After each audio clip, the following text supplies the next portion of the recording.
When I founded Forge Wealth Management, I created a firm that aims to put our clients' interests first. Our clients are our priority. We create customized financial plans tailored to your needs and deliver them in a clear and concise manner. We are committed to our relationship with you and want to be part of your life journey. Welcome to Forge Wealth Management. We look forward to meeting you.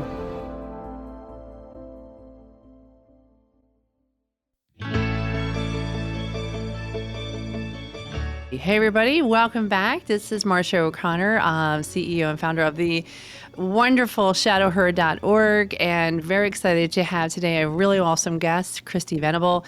She is actually, believe it or not, a corporate wellness expert, and she is the CEO and founder of Smile Therapy Services, and we're going to go into a little bit about that.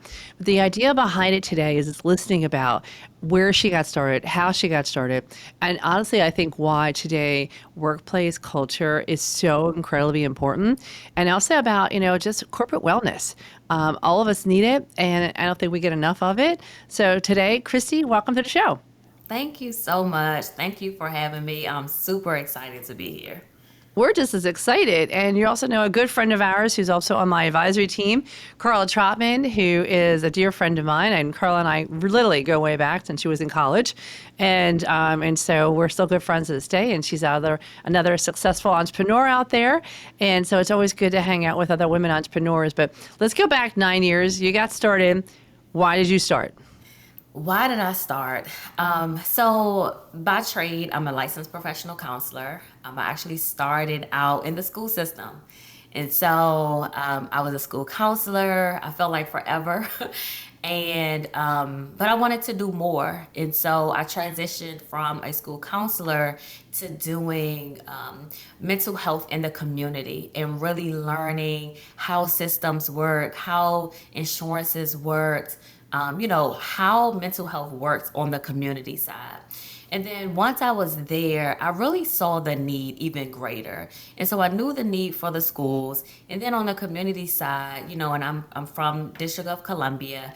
And although we have a lot of mental health companies, what I really noticed was that the quality of care really wasn't there for all of the organizations. And so really my goal was, how do I create a company where we are providing these necessary resources for individuals at the highest level of quality?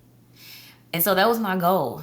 We have evolved so much since we started. I started out with just myself as a therapist. I went back to my old school and literally started one student at a time. Went back and got my students, was doing therapy for them, for their family members, and also doing parent workshops, right? I knew the school system inside out, and so I knew kind of what they needed. So I really built Smile to be an extension of the school system. That's really how we got started.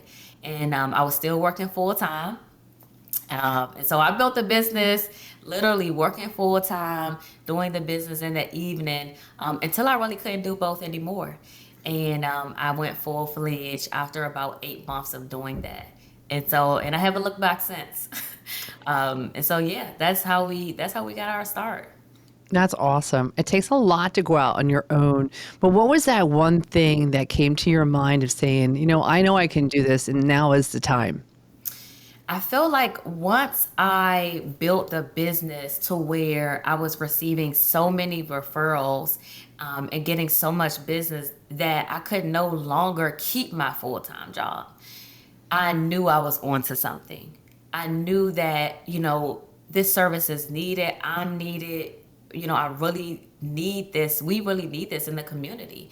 And so and I actually didn't even plan to quit my job at the time that I did.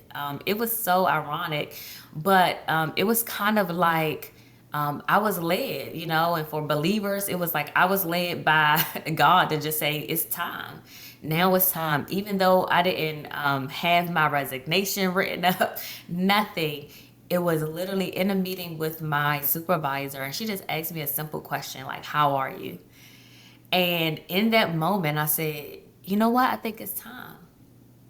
And I told her that day that I'm going to go, move forward with doing my business full time. We were at a really good space. And so I just knew that, this was the thing I was supposed to be doing. And I just kept the faith and I haven't turned back since. So, how many employees do you have now? So currently, I have about seven employees, and so that's a mixture of full time and contractor. Mm-hmm. And at our height, we were at around 28 to 30. Mm-hmm. And so, I'm in this place where, we're doing a pivot, right? And, Yep. and a lot of organizations and small businesses, entrepreneurs, you figure out that you're not going to be the same over all the years, right? You're going to evolve.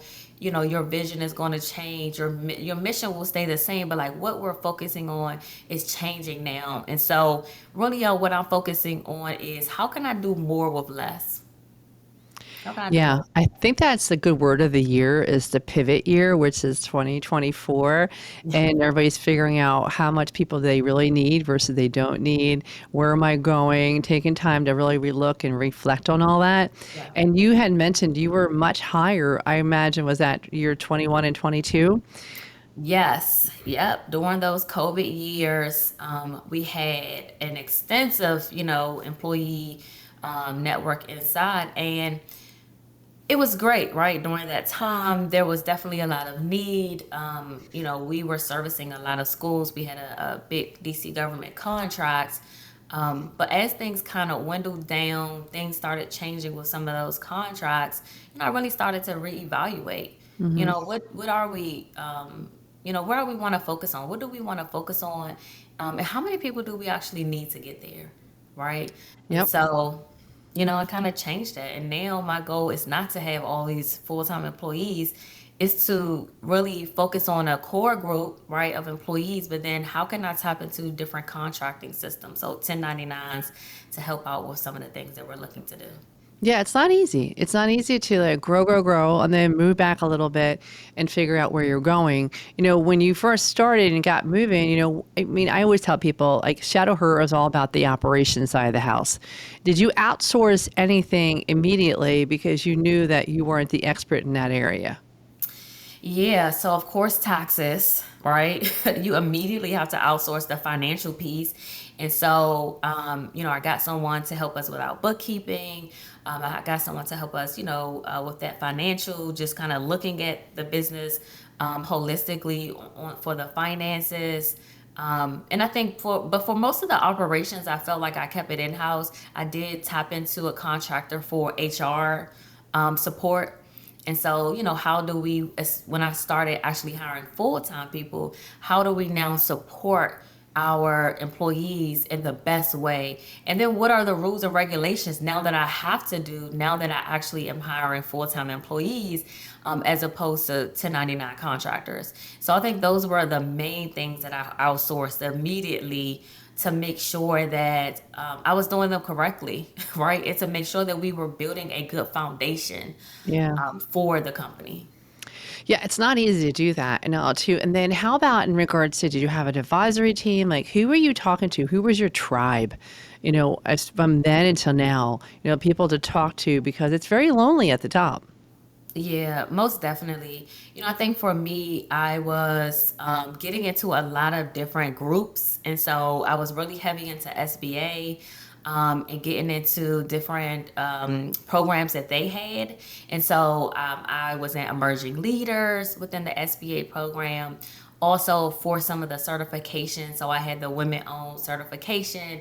And so WeBank was one of the other organizations. So, I got into different programs in there to receive some education, also to receive that community as well. And then I also had other entrepreneurs that I already knew, so that I kind of grew up with. And so I tapped into them as well. They were much more far ahead than I was. And so really just tapping in with them and saying, this is where I am, what's your suggestions? Yeah, you need it. You absolutely need it because when you, especially our first time entrepreneur, with no one in my family, has established this level of entrepreneurship that I was trying to attain, it was really no one I can go to or get that blueprint from. And so I had to reach outside of, family to really look at how do I craft this company so that I am successful, right? So that I get over that hump. We know that within the first 24 to 48 months, a lot of small businesses, they don't thrive, they don't survive. And so I had to make sure that the different steps that I was taking was going to help us be successful. And I really was tapping into that financial piece. How do I make sure that financially we're solid? Because that's really where people struggle. And so that's really where and that's why I tapped into contractors and people where that was their expertise to really help us in that area. So good for you. So, like, what's next now for you and the company? Like, obviously, this year's your pivot year. You're taking some steps and all too. So, what's next for you? So for us, we are really in this transition phase where we want to increase in that corporate wellness space. We are really looking to change the way organizations, corporations, government agencies, how they view mental health, but also how they respond to mental health. And so I'm doing a huge push to really get into these workspaces and provide these different solutions. And so we have a array of solutions that we provide. Whether it's assessing the corporations and their workplace culture, and putting different solutions in place like wellness workshops. How do we be preventative with our mental health and wellness? It's so important, and I want people to start really looking at that, just like we look at physical wellness. And just like we implement different things on the physical side, we have to do that also on the mental health side. And so really I am targeting corporations, organizations, even small businesses, because, even though we may not have the budget like a corporation, we also have people. We are, kind of the single most, we stimulate this community with the hires that we have. And so how do we also make sure that we're taking care of our people? And so we are increasing our corporate offerings. We're looking at putting some new things in place. I have some things cooking, where I'm going to do some on-demand things that, we're creating. I have a book coming out, a self-care Congrats. workbook coming out. And so I really want people to take advantage of all the different things that we have to offer as it relates to mental health and wellness. But my goal is to continue to think outside of the box with our solutions. And mental health and wellness. So when people hear it, they won't immediately retreat, right? That's usually what happens, because they hear mental health and they just automatically think, oh, something's wrong, or, oh, I don't want to go to therapy or this. But we are actually doing mental health differently. And so that's really our goal, and our focus is pushing that into the workplace, because we need it. We're in the workplace much longer than most of the time with our own families. And so how do we make sure that we provide our employees what they need to keep going, Yep. to keep thriving? It's not easy. And then behind you, you have two Inc. 5000 statues. So tell us more about them. Yes. We have been very fortunate to have had increasing revenues, over our past years. And so we actually were able to make the Inc. 5000 list for 2 years in a row. And so for anyone who does not know about Inc. 5000, essentially it's a list of the top 5,000 private companies in the U.S. where their revenues over a 3-year period, so you have to get 3 years of your revenue, and essentially your revenue have to increase by so much that you qualify for this list. And so, like I said, we've been fortunate where we have had, 100% increase on our revenue for, a few years in a row to be able to make this list. So excited for that. Just to know that in this space, right? And when people hear mental health, they're like, oh, mental health. But they don't even think about, you doing this type of work, but also at this level of success, being a small business, right? You only really think about the major companies doing mental health, but we're carving our lane in this field. And so we're super excited that we were able to make this list 2 years in a row. Ready to redefine your talent strategy?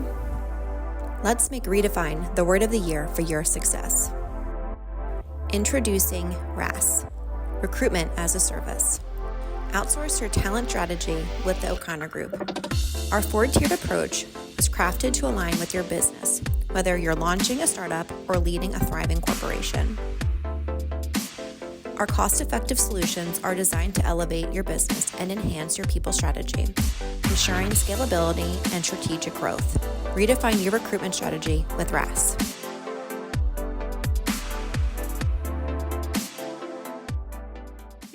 So you had mentioned some of the groups that you're involved with, and why is it so important to be involved with these groups as a CEO? Like you mentioned, it's lonely at the top, right? And many times we're going through challenges that other people just can't understand. You can't talk to your family about it if they're not entrepreneurs or business owners. You can't talk to your friends about it. You can talk to them, but they don't fully understand what you are managing and what you are dealing with. And so for me, it is so important to be around like-minded individuals who have either already had the challenges that I'm going through and able to provide me just some of their words of wisdom, or who may be coming up or who may be in the same challenge that I'm in. And so and us being able to brainstorm with one another to say really how to work this out, it's everything. It really is everything. And I've been fortunate now to be in an organization called the Bow Collective. And we are, and Carla, who you mentioned earlier, she is also in this organization. And it is a collective of Black women business owners, but not just any Black women business owners, but the top 1%. And so about 75 to 80% of us, our businesses are grossing revenues of over $1 million. So first of all, where were we before Bo? We were spread all out. We were all over. And so now we have this community where, like I said, like-minded individuals. So we can come together. We understand each other. We can laugh together. We can support each other. We can educate each other. And we need that. You need that to keep going as a business owner because it is so difficult. It is challenging at every stop. And so to have that collective of individuals who you can tap into, it is really like no other space that I've ever been into. So I'm super fortunate and just excited about what we have going on and where we're going to go. Oh, I love that idea. I think that's great. And kudos, because you need a tribe. I'm very involved with EO, which is Entrepreneurs Organization. I know DC's got a pretty big chapter down there. And, I'm also involved. I have my own women's chat that we talk once a month, but it's like therapy for all of us. Yes. And, I just have my best friends. Then I have my CEO best friends. Exactly. And we just talk a lot of different language, but in the end, we all care about each other and we just want to make sure that everybody's okay, because I don't think people realize how mentally draining being a CEO is. We do it because we like the freedom, we like to do our things out there, but sometimes you have to realize you're not alone. And it's okay to have a bad day. It's okay to cry. It's okay to sometimes serve something at the wall. All the different things are popping in there. Let's talk about, though, your work in particular, like mental health, top issue right now. What are the top 3 things you think that employers should be looking for with their employees right now? So I think really top of my psychological safety. How do we make sure that our workplaces are safe? What does that mean? What does that look like? Right. How does it affect our bottom line, right? We have to tie everything to the bottom line. Why? Always. Because revenue matters. And I understand that being a business owner, but as a therapist, what I really try to get corporations to understand is if you're not taking care of your people, everything suffers. Right? Your productivity. If your productivity suffers, of course your bottom line suffers. Yep. And so how do we make sure that we have a non-negotiable space in the workplace where we want people to be safe. We want them to be able to come as their authentic selves. We want them to be able to take risks. Why? Because when they do that, your productivity increases, therefore your bottom line increases. So everything is really affected with psychological safety. So I think that's definitely top of the list for what's going on in our workplaces.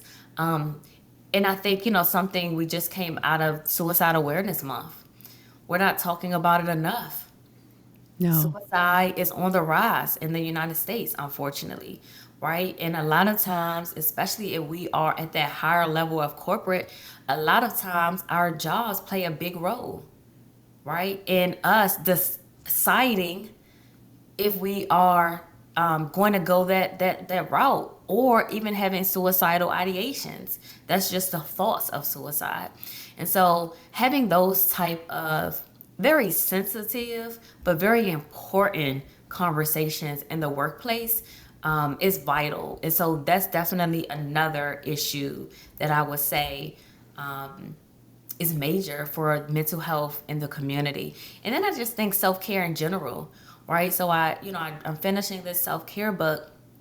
But what I think I realized in creating this book, and I actually created it for a retreat, a self-care retreat that we did here in the DC area for both business owners and corporate leaders, was that I don't think we fully understand what self-care means, right? It's not just about, let's go do some yoga, right? Let's go get a massage. There's actually 8 dimensions of self-care. And we don't talk about that enough. No. So, the emotional piece or the physical piece is just one area of self-care.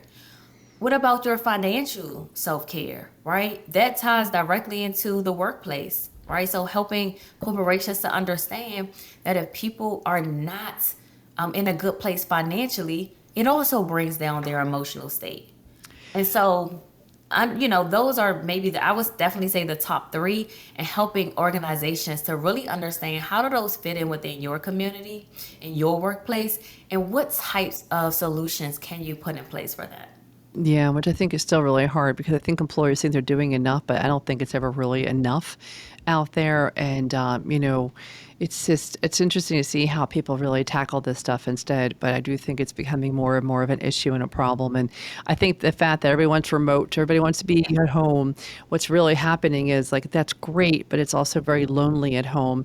And it's starting to really come through now. Our stats are really changing around the health and wellness side of the house. So for sure. So how do you, Ms. Christi, take care of yourself? For me, because I am a therapist, because I'm a business owner, right? And then the personal side of me, I had to start being very intentional. I think for a long time, especially when I was starting the business and really kind of digging in, I wasn't doing a good job of taking care of myself. And so I had to start saying, you know what? You are preaching this, but you have to live it as well. And so I started being very intentional about taking days, right? Putting in different times, even within the day, to get a nap, to get away from the computer. So, I have Saturdays where I try not to do anything. And I like it to be where I'm not thinking. I am just watching some brainless kind of TV. I'm watching movies, especially if I don't have anything to do or any events. And so I incorporate that into my week. And I really try to cut work off. And so, at first I would say, it's something I should be doing. I have something. I should respond to this. I should work on this. But then I have to say, you know what? It's going to be there on Monday. So cut your weekend off, you work on family, have your family time, have your time by yourself because you need that, but be intentional about that. I also started doing this year a monthly trip. Nice. And it really could be to anywhere, nothing really fancy, but somewhere over a weekend, just making one long weekend out of the month and going somewhere. It's helped tremendously, right? Don't take your computer because if you're like me, if you take your computer, you're going to do some work. Yep. But really try to unplug. Yeah. Have a long weekend. and just have some fun, create some memories. And so that's another thing I started to do this year. So just trying to be really intentional myself on how to incorporate different things. But people are different. And so your idea of what will help you for self-care may not be my idea, but it needs to be individualized. And so making sure you're making your own individual self-care plan and sticking to it is Yeah, I important. agree with that 100%. So what you're writing a book, which is so awesome. And then, but what are you reading? Do you do Audible or do you do a hard copy? So, I think I like Audible better because, one trait, and this is a fact because I did some research for entrepreneurs, is ADHD or ADD. All of entrepreneurs have a little taste of that. And so, because of that, it's very difficult sometimes for me to really read and like just keep up. But when I'm listening to it, I can listen to it at different times, whether I'm in a car or just sitting, doing something and listening to this. And so, I think Audible is better. However, I also would say after being an entrepreneur, I don't read that much for fun, to be honest, right? Because I'm always reading something about the company or about like mental health. But I have been reading one of my both sisters. A lot of my both sisters, they have their own book. And one of my both sisters, she just did another kind of rendition of her book, Move to Millions. And although, I may be at that revenue level of a couple million, I always need to make sure I'm sharpening my skills. And Yep. so her book has been very enlightening just on, the different areas that you really need to focus on to make sure you are consistently at those revenues of millions. So that's really a book that I've actually been reading. I bought the book and it's in print and I'm actually reading it, right? But I think it's because it is something that I'm interested in, but it's something I can immediately kind of put in place in my entrepreneur journey. So I think that's also why it has been easier for me to like read inside of a book. Yeah, I would say the same thing. I like both. I probably have like literally four or five going on at the same time, and and people are like, "How do you do that?" I'm like, "I don't know. I just move my head, and I just have to be constantly learning." But I like a little bit of fiction in there too. So I try to put a little bit of both in there at all times. But it is interesting because people either love that hard copy or they like the Audible side of the house. And I just wish I had Audible back in high school. I just Yeah. would have passed my AP history class. It would have been much easier for me, but that's okay. It's a long time away from those days, but we've come a long way to this day. What would you say the number one word you would use for a female entrepreneur? In today's world, what's that one word you would say you need to have this? Oh, I feel like it's 3 words, but I'm gonna give you You could one. use three. Three's okay. Can't be more than five. Okay, so I would say 3 words: consistency, being persistent, and resilience. Okay. I feel like those three have really helped me to not only get to where I am, but stay at where I am. Right. And so, what people don't understand is when you are on this entrepreneurial journey and when you are doing really well, right, financially, you have to do that every year. Yeah. Yeah, you do every year. Every year. And it's not easy to not only match what you did the year before, Yeah. but increase that the next year. That is so difficult, right? We may make it look easy. I don't know if we do, but it's not easy. Yeah. So me really having that persistence, right? Being persistent with clients that I want, right? Yeah. Being persistent in just what I'm trying to accomplish, being consistent. So continuously working at something and doing something, but also being resilient. You're going to have so many challenges throughout Yes. this time, and it can take you out. They can Yes. take you out because sometimes it literally rips the carpet from under you. And you have to make a choice. Am I going to let this defeat me? Or am I going to learn the lesson here and then I'm going to keep going? Yeah. You have to make a choice to be resilient. And it's not easy on being resilient. You know, I actually just posted something not too long ago. When resilience actually causes harm. And we don't think about that, right? How No. powerful it could be for us to constantly be in this state of resilience. It's tough. It's tough, but when we're resilient, what does that mean? That means we have to suppress something to get somewhere, right? So we're maybe suppressing some of our emotions that we're having about this challenge, right? Yeah. We have to get over things a little quicker when we're trying to be more resilient. And so it can be harmful at times, but we definitely need it to survive at this thing called entrepreneurship. So Yes. I would say that, you know, you need those three in different doses and at different times, but also all the time. All the time. All the time. Every day is. And it's sometimes how people, you're tired, but you have to keep on going. And I think that consistency is huge. I think what happens when you're an entrepreneur and you're young and things, I have an idea and I have an idea and it's like the little moth to the candle. That looks great. There's money there. That looks great. There's money there. You have to focus, focus, focus. And Yeah. they will always say that riches are in the niches. Yeah. And so you want to make sure that you're consistent. But it is hard when you're starting out until you have, I call it the water wheel going around and around. But once you start having that, things come in and something's popping here, something's popping Yeah. here. This looks better here. So be very consistent. That is so key advice for sure. Absolutely. Yeah, it's pretty cool stuff. Well, Christi, thank you so much for being on today's show. This is shadowher.org, where we help women entrepreneurs be very successful in regards to just their operations. It's a 6-month course and all too. And we're so fortunate to have Carla on our advisory team, you know, but this is our third cohort we're going through right now. And the stuff that we're teaching them is pretty, like, it's eye-opening for them because no one's taught them before. I mean, how would you be taught when you don't know what you don't know? And so it's been a really good experience and all. But keep on going and doing what you're doing down in DC and keep spreading the health. And we can help you at all from here from Shadowher. Please let us know. And just thank you for your time today. Yes, thank you so much. And same here. You know, if I can support in any way, especially as it relates to mental health and wellness in that entrepreneur state, that's super important. We don't even really tackle that, right? We don't even really think about that and really putting that at our forefront. And so I'm also really trying to push that for entrepreneurs.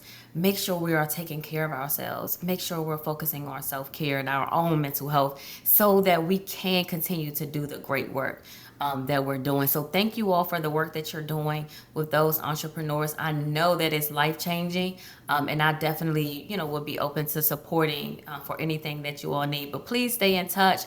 For the audience, if they want to just learn more about us, smiletherapyservices.com. Please connect with me on LinkedIn under my name, Christi Venable. And also we have an Instagram, Smile Therapy LLC. Nice. And you can also find us on LinkedIn as well under Smile Therapy Services. So enjoyed my time here. Thank you so much. Hopefully it helps someone. I bet it did by more than just one person. So thank you for taking the time today. Good luck to your business. And if you need any help here, a cheerleading squad up here in Pennsylvania, let us know. We're always going to be the first ones to do that for you. Okay? Yes, thank you. Thanks for being a part of Shadowher today. Out there, people, keep on plugging. You know, believe in you because we do. But here at Shadowher, I'm Marsha O'Connor. Until next time, keep on grooving, people. Take care.